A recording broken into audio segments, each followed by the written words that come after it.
আপনি কি কৃষক বন্ধু প্রকল্পের টাকা পাওয়ার জন্য অপেক্ষা করছেন? অনেকেই টাকা পাচ্ছে কিন্তু আপনার অ্যাকাউন্টে এখনো পর্যন্ত টাকা ঢোকেনি।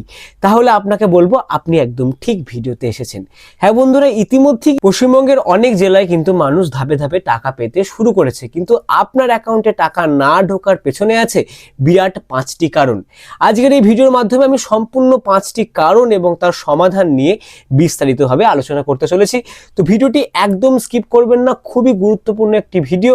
এই ভুলগুলো আপনার অ্যাকাউন্টের সাথে যদি হয়ে থাকে তাহলে কিন্তু দ্রুত এইগুলো সমাধান আপনারা খুঁজুন, না খুঁজলে কিন্তু আপনার অ্যাকাউন্টে টাকা কোনোদিনই আর ক্রেডিট হবে না। আর এই ভিডিওটি শুরু করার আগে আপনি পশ্চিমবঙ্গের কোন জেলা থেকে আমার এই ভিডিওটি দেখছেন অবশ্যই কমেন্ট সেকশনে জানাবেন। এছাড়াও আপনি যদি চ্যানেলে নতুন হয়ে থাকেন তাহলে অবশ্যই চ্যানেলটিকে সাবস্ক্রাইব করে পাশে থাকবেন। গুরুত্বপূর্ণ 5টি কারণ এবং তার সমাধান নিয়ে সরাসরি আমরা অনস্ক্রিনে আলোচনার মাধ্যমে আপনাদেরকে পুরো বিষয়টা পরিষ্কার করে বুঝিয়ে দেবো এবং সমাধানও আপনাদেরকে বলে দেবো, চিন্তার কোনো কারণ নেই। চলুন আমরা ভিডিওর মধ্যে যাই। দেখুন, কারণ নাম্বার 1 হচ্ছে যে আধার এনপিসিআই লিঙ্ক সক্রিয় নেই। এটাই সব থেকে বড় এবং সাধারণ সমস্যা যেটা সবার সাথে হয়ে থাকে। অনেক কৃষকের আধার নাম্বার ব্যাংকের অ্যাকাউন্টের সাথে যুক্ত আছে কিন্তু এনপিসিআই ম্যাপিং কিন্তু করা নেই। এর ফলে সরকার টাকা আপনাকে পাঠালেও সেই টাকা কিন্তু আপনার ব্যাংকের অ্যাকাউন্টে জমা পড়বে না। তাহলে এবার এটির সমাধান আপনি কিভাবে করবেন চলুন দেখে নিই। এটা সমাধান করতে গেলে আপনার যে ব্যাংকের অ্যাকাউন্টে আপনার ব্যাংক অ্যাকাউন্টটা খোলা আছে সেই ব্যাংকে গিয়ে বলুন আধার এনপিসিআই ম্যাপিং অ্যাক্টিভ করতে চাই। সাধারণত 24 থেকে 72 ঘন্টার মধ্যেই কিন্তু এই সমস্যার সমাধান হয়ে যায়। পরে একবার ডিপিটি স্ট্যাটাসটা আপনার কৃষক বন্ধু আইডিতে গিয়ে একটু আপনি চেক করে নেবেন। পরবর্তী সমস্যা এবং তার সমাধানের দিকে আমরা এগিয়ে যাচ্ছি।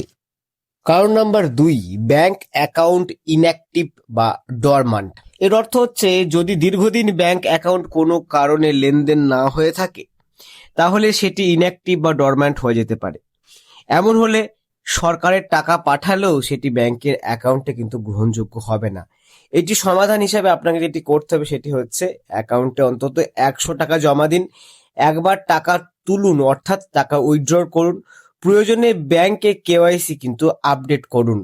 কারণ নাম্বার 3, জমির তথ্য আপডেট নেই বা ভুল যদি থাকে তাহলে কিন্তু আপনারা টাকা পাবেন না।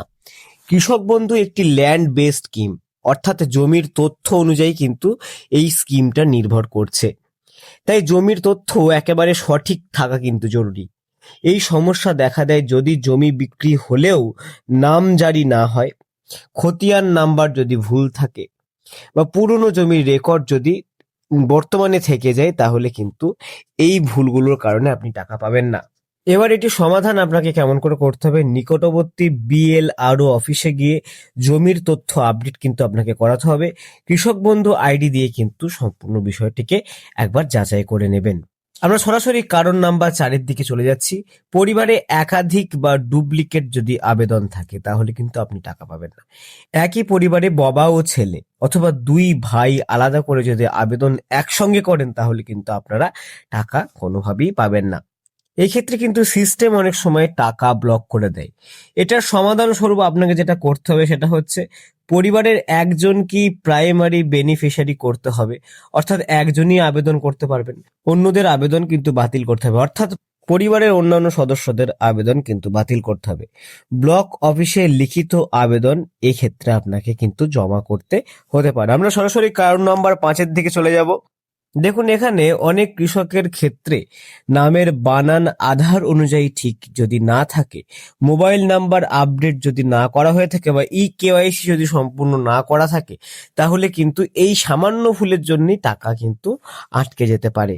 এই সম্পূর্ণ পরিষেবা কিন্তু ফ্রি, শুধুমাত্র সরকারি অফিস থেকে গিয়ে কিন্তু আপনি ঠিকঠাকভাবে এগুলো সমাধান করতে পারবেন। তো শেষ কথা যেটা আপনাদেরকে বলবো বন্ধুরা, আপনার কৃষক বন্ধু প্রকল্পের টাকা যদি এখনো বন্ধ থাকে তাহলে এই 5টি কারণ একে একে কিন্তু আপনারা একবার যাচাই করে নেবেন।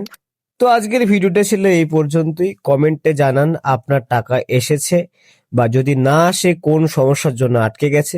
ভিডিওটি উপকারে এলে একটি লাইক করুন এবং চ্যানেলটিকে সাবস্ক্রাইব করুন। আর এই তথ্য অন্য কৃষক ভাইদের সাথে শেয়ার করুন। পরবর্তীতে কৃষক বন্ধু বা যে কোনো সরকারি প্রকল্পের আপডেট সবার আগে পাওয়ার জন্য আমার চ্যানেলটিকে অবশ্যই সাবস্ক্রাইব করুন। ততদিন পর্যন্ত নমস্কার, ভালো থাকুন, সুস্থ থাকুন।